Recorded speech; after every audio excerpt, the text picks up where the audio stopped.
Good evening. My name is Jesus Bernal, and I am a 15-year-old first-generation student attending East Palo Alto Phoenix Academy. I am sharing my testimony with you so that you can get a small picture of a student experience that is often misunderstood. The student who is struggling and needs a positive school environment to help him get on a better path. My parents immigrated here from Mexico in order to be able to offer my siblings and I a better future. When I was younger, I struggled academically, got in trouble, and was accused of acting out. What teachers and administration did not know was that I would come to school exhausted and angry. I was tired because my parents struggled to work 2 jobs each to pay rent and thus could not pick me up until late at night. I hardly ever saw them. My family's difficult situation was not made easier by police often harassing my father. I believe that schools sometimes do not consider the real-life situations of families and students like myself. I have felt that my schools did not care enough about the everyday struggles to have clothes on my back, a roof over my head, and food in my mouth. I feel that I often got stereotyped by administration, being a young man thought of as a troublemaker. On one occasion in 9th grade, I was suspended for getting into a fight. Nobody ever spoke to me about what happened or asked how I was feeling at the time.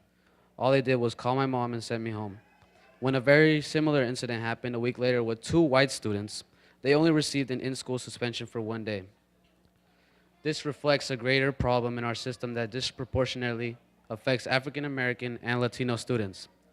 I decided to turn my anger into action by joining YUCA, Youth United for Community Action, where I work against unjust suspensions and expulsions of students of color. My question to all the school board candidates is, how will you work to help make school environments more positive for diverse groups of students?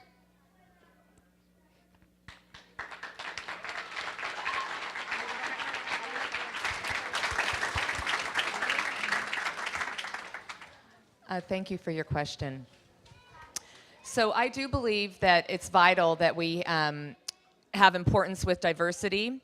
And in fact, I feel like it's important that we model this starting with the school board. So this past year, we basically appointed the first superintendent in Redwood City, Dr. John Baker, who speaks Spanish and English.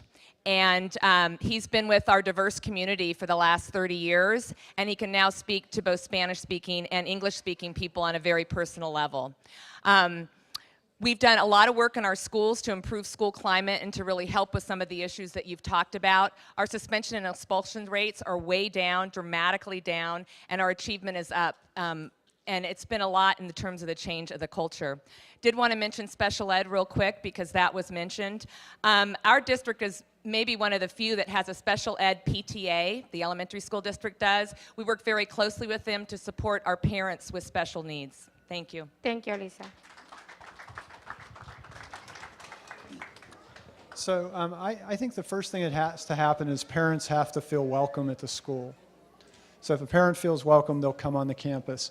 I think the parents need to feel listened to. And I think the number one thing is the parents have to know that the teachers and the administration care about the student's success. And if that happens, then I think the cycle works. We have spent a lot of time talking about customer service and thinking about students as customers and thinking about parents as customers. We've reduced our suspension rates from like 50% down to 12%. We've got after-school programs, we've got community schools, we've got community partners like reading tutors, and I think people are more sensitive to everything that goes on, but you also have to be careful that you don't make excuses and say, somebody's life is so hard, I'm not going to have high expectations. So we're always trying to make sure we have high expectations for every student, but also being sensitive to their situation, because with housing and food and everything, it's a very stressful time for students and family. Thank you, Dennis.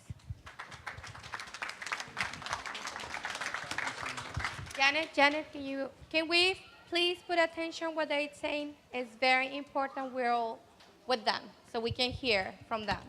Thank you. Thanks. I just think that it's vital that all of our students' needs are being met. So as a school board member, I would work with our superintendent to make sure that our principals, our staff, our teachers are feeling empowered to meet the needs of the students.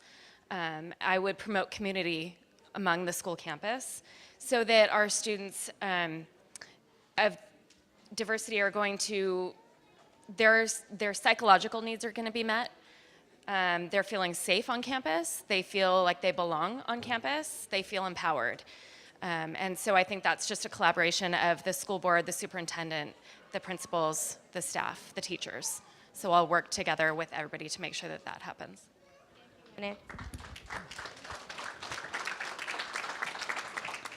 So I'm the voice on my board for Restorative Practices. I've done a lot of work this 4 years, not only in my district, but even at the county level, and I even talk about this at the state level.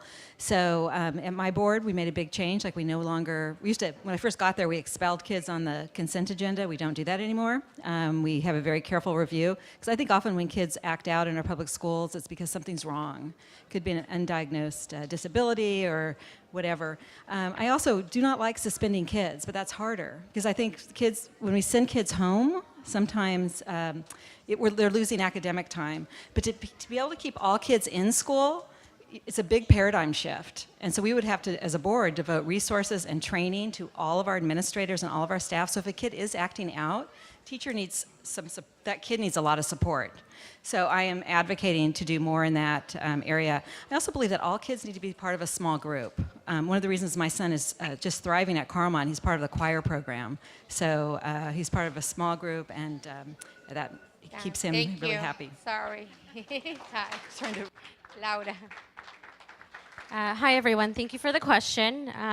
I want to work to make sure that our students have a voice in our schools, and I think when we talk about a positive climate in our schools, students have the best ideas. I'm interested in talking to students about diverse communities within the school, how to support, more girls in leadership, or working with the LGBTQ community in our schools, for example. But I really think that students and administration and even school board members can work together to talk about how we can make our school campuses